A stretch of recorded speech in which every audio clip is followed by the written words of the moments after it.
I'm going to offer you a brief introduction to Russian artist Wassily Kandinsky.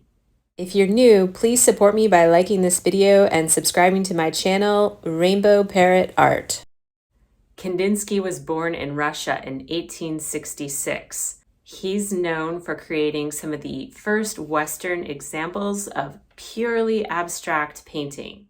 Abstract art doesn't attempt to replicate literal visual reality.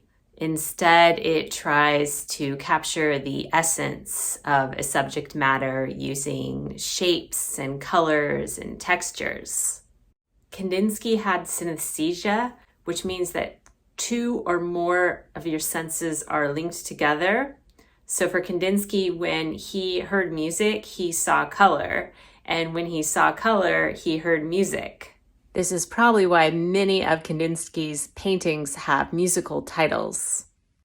For more short art videos and awesome art tutorials, check out my channel, Rainbow Parrot Art.